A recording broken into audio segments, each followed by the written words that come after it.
Je vous exhorte de tout mon cœur à vous approcher le plus souvent possible de la sainte table. Nourrissez-vous de ce pain des anges, et vous en retirerez la force nécessaire pour lutter contre les passions et triompher de toutes les adversités. Notre Seigneur Jésus-Christ a promis à ceux qui se nourrissent du sacrement de l'Eucharistie la vie éternelle et toutes les grâces qu'il faut pour l'obtenir.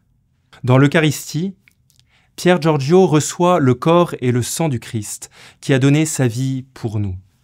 Toutes les autres phrases humaines sont éclairées dans cette parole sublime « Ceci est mon corps ».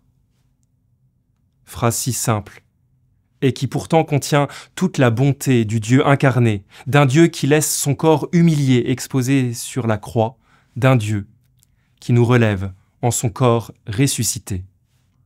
Ceci est mon corps pour la vie du monde. Phrase d'une puissance étonnante qui fait d'un petit bout de pain le corps du Seigneur. Nous assistons sans cesse, dans ce geste qu'une parole accompagne, à une création nouvelle. La réalité s'accomplit plus pleinement. Le pain n'a jamais été si nourrissant qu'en cette présence réelle.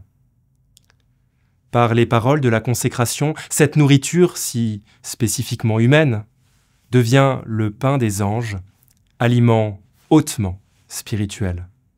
Ce pain, cette nourriture si basique, nous révèle la présence de Dieu au sein de ce qui est le plus anodin. Dans l'Eucharistie, Dieu se présente sans éclat, sous la forme la plus humble.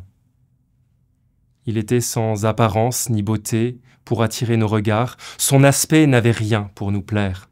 Nourriture dérisoire, et pourtant si riche de promesses. La grâce de ce sacrement si simple qu'est l'Eucharistie renouvelle la vie intérieure de Pier Giorgio et sa manière de voir le monde. Un jour, une de ses amies, devant une maison délabrée, déclare « Si j'étais à la place du propriétaire, cette masure, je la ferais abattre. » Giorgio ne put s'empêcher de répondre « Oh, si tu savais combien de braves gens habitent ces maisons que tu appelles masures. » Il sait que le plus humble taudis peut abriter le cœur d'un roi, que d'un bout de pain, Dieu peut nourrir son peuple. Il devient capable de percevoir dans la misère et la détresse, dans ce qui est petit et humble, le visage du Seigneur.